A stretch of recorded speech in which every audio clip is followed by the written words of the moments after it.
नमस्कार दोस्तों, स्वागत है आपका हमारे YouTube चैनल वीडियो नगर में। तो आज की जनरल अवेयरनेस पार्ट 5 वीडियो शुरू करने से पहले आपके लिए मोटिवेशनल विचार कि लक्ष्य के बारे में सबसे ज़रूरी चीज़ है कि वह होना चाहिए। दोस्तों, अगर आपका एक लक्ष्य फिक्स है कि आपको पटवार में जाना है, बैंक में जाना है या एसएससी में जाना है, ठीक है, तो आप उसमें अवश्य सफल होंगे। परंतु अगर आप साथ ही एसएससी का पेपर दे रहे हैं, बैंक का भी दे रहे हैं और पटवार का दे रहे हैं, तो इसमें बहुत बड़ी समस्या है। आप अपना लक्ष्य निर्धारित कीजिए। आप पटवार के साथ ग्राम सेवक, आरएएस तक को चुन सकते हैं, पुलिस को चुन सकते हैं, क्योंकि कुछ ना कुछ सिलेबस क्या है इनके मिलते हैं। अब अगर आप पटवार के साथ बैंक और एसएससी को चुनो तो वो क्या है, गलत है, क्योंकि इनका सिलेबस ही नहीं मिलता। तो आप एक अपना लक्ष्य निर्धारित कीजिए और निरंतर उस पर कार्यरत रहिए। आपको सफलता एक दिन अवश्य मिलेगी। इन्हीं शुभकामनाओं के साथ शुरू करते हैं आज की वीडियो।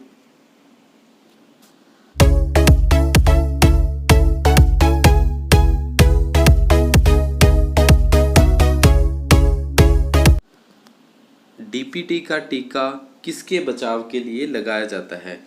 तो इसका जो राइट आंसर है ऑप्शन नंबर सी है कि डीपीटी का जो टीका है डिप्थेरिया, व्यूपिंग, कफ टिटनेस के लिए लगाया जाता है। पर्टुसिस एक काली खांसी है जिससे डीपीटी के टीके से इसका रोकथाम भी होता है, इसका भी। और यह जो टीका है 2 से 15 माह के बच्चों को लगाया जाता है।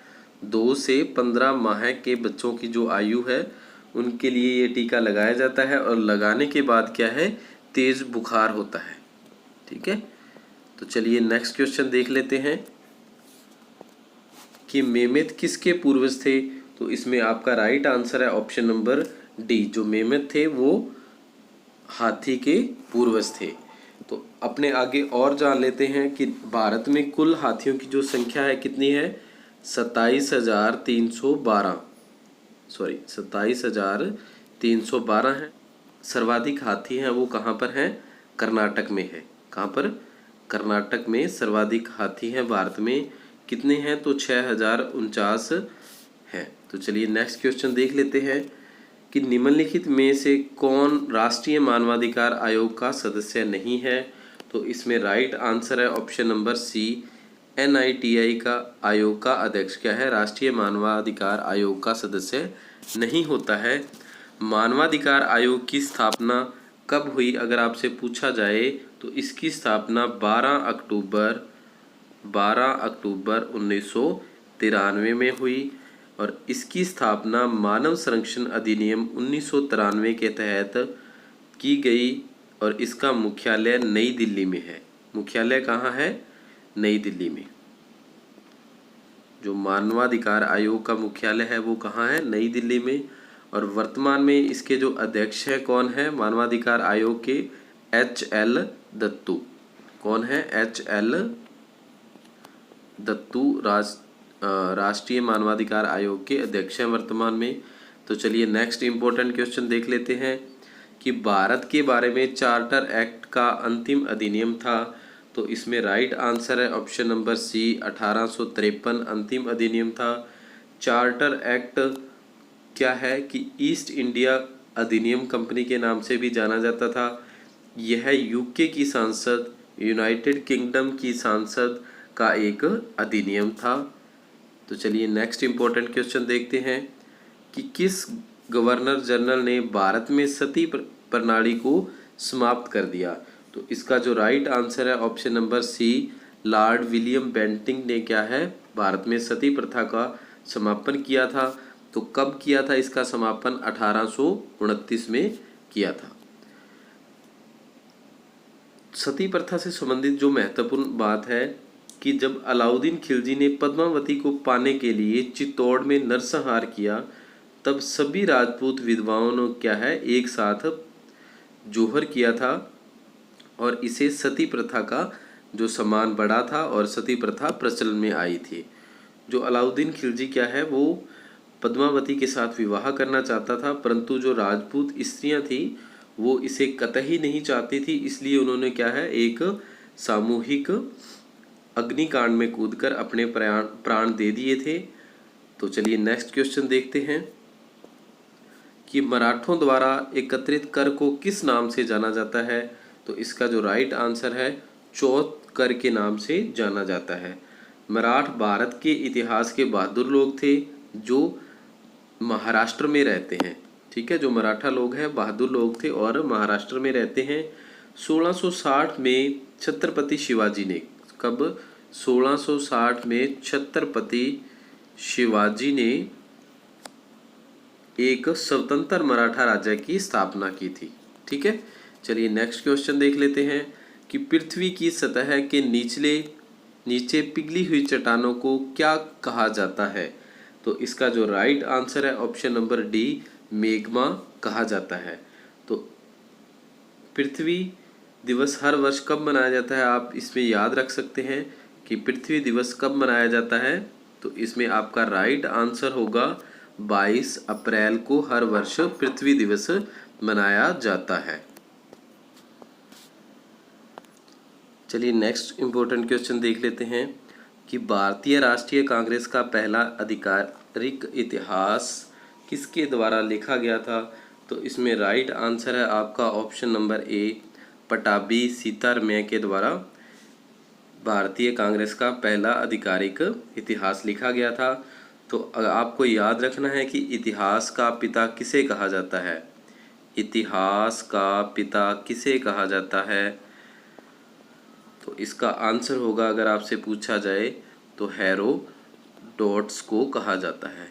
हेरोडोटस को इतिहास का पिता कहा जाता है।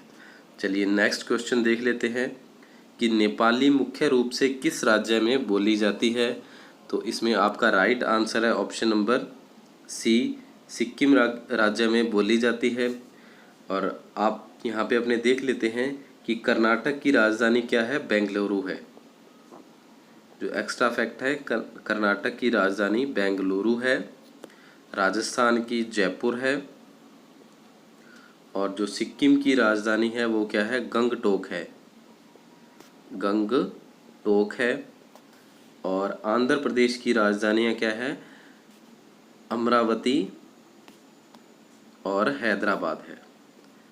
ठीक है, यहाँ की राजधानियों का विकेंद्रीकरण किया गया है, इसलिए यहाँ पे अमरावती और हैदराबाद राजधानियाँ हैं। चलिए नेक्स्ट क्वेश्चन देख लेते हैं कि डोगरी मुख्य रूप से किस राज्य में बोली जाती है।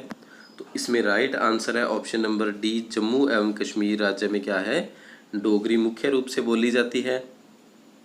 तो असम में कौन सी भाषा बोली जाती है, आप अपने से पूछा जाए तो असम की जो राज्य भाषा है असमिया है। ठीक है, कौन सी है, असमिया। चलिए नेक्स्ट क्वेश्चन देखने से पहले अपने इनके चारों ऑप्शन को देख लेते हैं कि पश्चिम बंगाल में बोली जाती है बांग्ला भाषा, या राज्य भाषा कौन सी है, बांग्ला। और मेघालय में बोली जाती है सर्वाधिक अंग्रेजी भाषा। कौन सी भाषा, सर्वाधिक अंग्रेजी भाषा बोली जाती है। चलिए नेक्स्ट क्वेश्चन देखते हैं कि एक प्रक्षेप्य के पथ को इसका क्या कहा जाता है। तो राइट आंसर है ऑप्शन नंबर सी, प्रक्षेपवक्र कहा जाता है। नेक्स्ट क्वेश्चन है कि कौन सा राष्ट्रीय उद्यान बांग्लादेश के साथ अपनी सीमा को साझा करता है। तो इसमें आपका राइट आंसर है ऑप्शन नंबर ए, सुंदरवन राष्ट्रीय उद्यान क्या है, बांग्लादेश के साथ सीमा साझा करता है। अब सुंदरवन राष्ट्रीय उद्यान कहाँ पर स्थित है, कोलकाता में स्थित है। कहाँ स्थित है, कोलकाता में स्थित है। और जो काजीरंगा राष्ट्रीय उद्यान है वो कहाँ स्थित है, असम में स्थित है, असम में। तो इसकी जो प्रमुख बात है काजीरंगा अब राष्ट्रीय उद्यान की, यहाँ पर एक सींग का जो गैंडा है वो प्रसिद्ध है। एक सींग वाला जो गैंडा है वो प्रसिद्ध है। कंचनजंगा राष्ट्रीय उद्यान यह स्थित है सिक्किम में। कहाँ स्थित है, सिक्किम राज्य में। और इसी उद्यान में विश्व की तीसरी सबसे ऊंची चोटी कंचनजंगा स्थित है। तो कंचनजंगा की ऊंचाई कितनी है, 8586 मीटर इसकी ऊंचाई है। यह विश्व की तीसरी सबसे ऊंची चोटी है। अंतिम है पन्ना राष्ट्रीय उद्यान, तो यह स्थित है मध्य प्रदेश में। ठीक है, चलिए नेक्स्ट क्वेश्चन देखते हैं कि आकार के संदर्भ में नेपच्यून हमारे सौरमंडल का किस नंबर पर ग्रह है। तो इसका जो राइट आंसर है ऑप्शन नंबर डी, जो नेपच्यून है चौथा सबसे बड़ा ग्रह है सौरमंडल का। तो पहला अगर अपने देखें कि सबसे बड़ा ग्रह कौन सा है, तो आपका जो राइट आंसर होगा इसमें बृहस्पति। बृहस्पति सौरमंडल का सबसे बड़ा ग्रह है। दूसरे सबसे बड़ा ग्रह है शनि ग्रह है आकार के आधार पर। और तीसरा जो ग्रह है अरुण ग्रह है। और चौथा आपको पता ही है नेपच्यून या वरुण ग्रह आकार के आधार पर सबसे बड़ा है। तो ये सभी आकार के आधार पर इनका क्रम है, अगर आप इनको याद करना चाहो तो। चलिए नेक्स्ट क्वेश्चन देखते हैं। आबू धाबी किसकी राजधानी है। तो इसमें आपका राइट आंसर है आबू धाबी क्या है, संयुक्त राज्य अमीरात की राजधानी है। और नीदरलैंड की राजधानी अगर पूछा जाए तो क्या है, एम्स्टर्डम है। क्या है, एम्स्टर्डम है नीदरलैंड की राजधानी। दक्षिण कोरिया की राजधानी क्या है, सियोल है। और इटली की राजधानी रोम है। ठीक है, तो आप इसके साथ साथ ये भी याद रखिए, क्वेश्चन में पूछा जा सकता है। चलिए नेक्स्ट क्वेश्चन देखते हैं कि राज्यसभा के सदस्यों का कार्यकाल कितने वर्ष का होता है। तो इसका जो राइट आंसर है ऑप्शन नंबर बी है, 6 वर्ष का कार्यकाल होता है राज्यसभा के सदस्यों का। चलिए नेक्स्ट क्वेश्चन देखते हैं कि आपातकाल के दौरान निम्नलिखित मौलिक अधिकारों को निलंबित कर दिया जाता है सिवाय जीवन जीने तथा व्यक्तिगत स्वतंत्रता के अधिकार। ठीक है, इसके बिना क्या है, बाकी सभी जो अधिकार हैं मौलिक अधिकार उनको क्या है आपातकाल में निलंबित कर दिया जाता है। चलिए नेक्स्ट क्वेश्चन देखते हैं कि निम्नलिखित में से मौलिक कर्तव्य किस देश से अपनाए गए। तो इसका जो राइट आंसर है ऑप्शन नंबर डी, यूएसएसआर संविधान से। चलिए नेक्स्ट क्वेश्चन देखते हैं कि गणतंत्र का अर्थ परम शक्ति किसके पास होती है। तो इसका जो राइट आंसर है ऑप्शन नंबर बी, जो शक्ति है वो प्रजा के पास होती है। नेक्स्ट क्वेश्चन है कि निम्नलिखित में से कौन भारत के साथ समुद्री व्यापार खोलने में अग्रणी थे।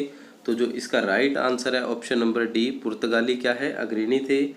तो सर्वप्रथम 1487 में, कब, 1487 में पुर्तगाली नाविक पडेरा भारत आया था।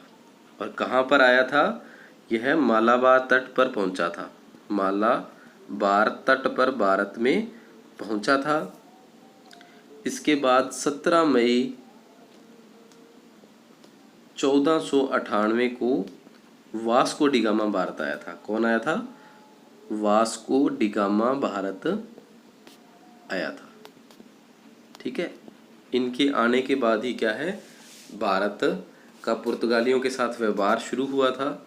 चलिए नेक्स्ट क्वेश्चन देख लेते हैं कि पुर्तगालियों ने भारत में अपना पहला कारखाना कहाँ बनाया।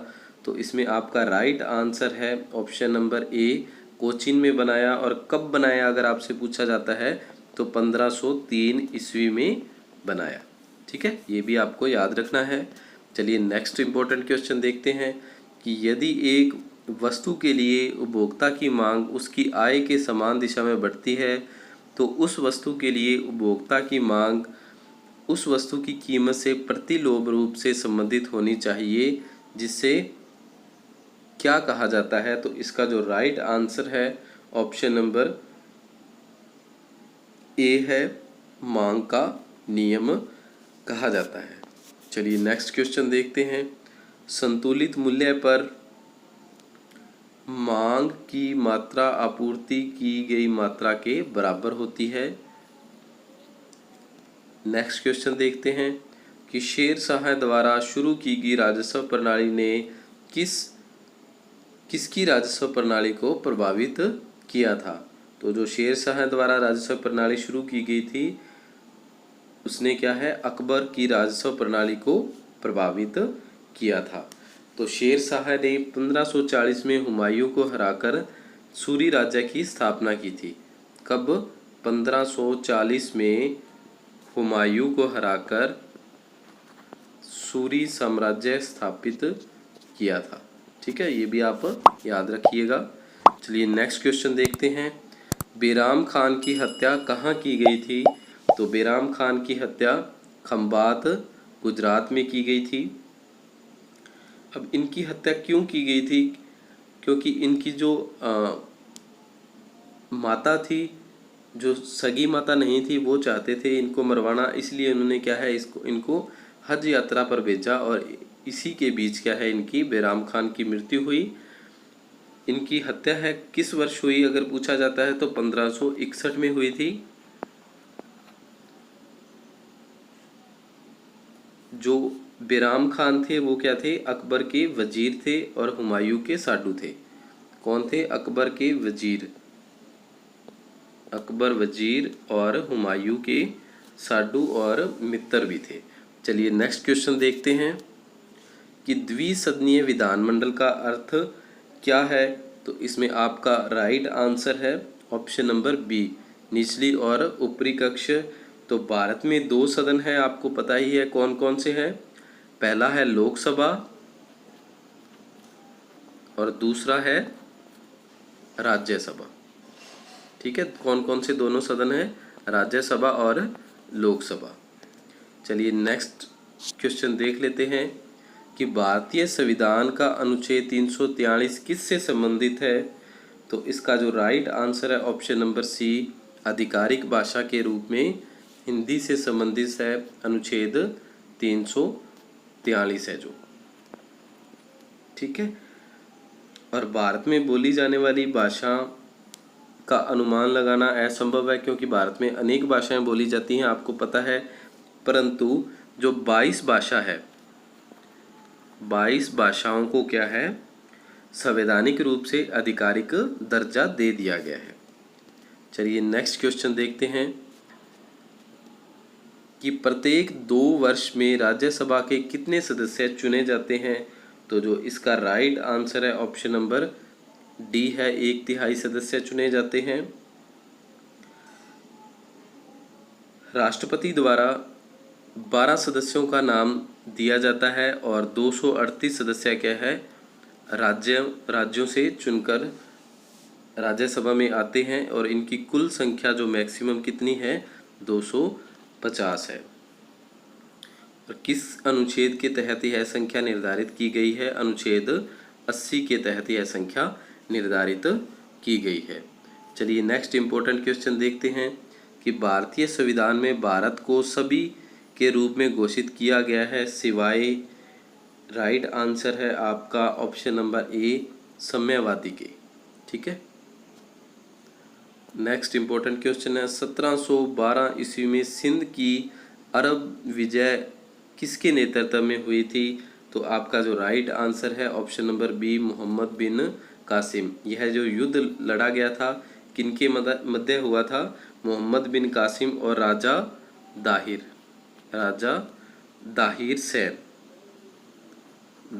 सैन के मध्य यह युद्ध लड़ा गया जिसमें दाहिर सैन की क्या है हार हुई थी।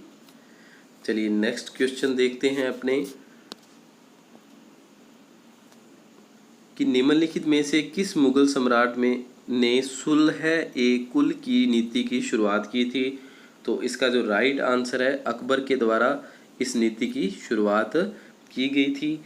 अकबर 13 वर्ष की आयु में ही क्या है राजगद्दी पर बैठ गए थे दिल्ली की। क्यों बैठे थे? क्योंकि उनके पिता हुमायूं की मृत्यु होने के बाद उन्हें दिल्ली की राजगद्दी पर बैठना पड़ा।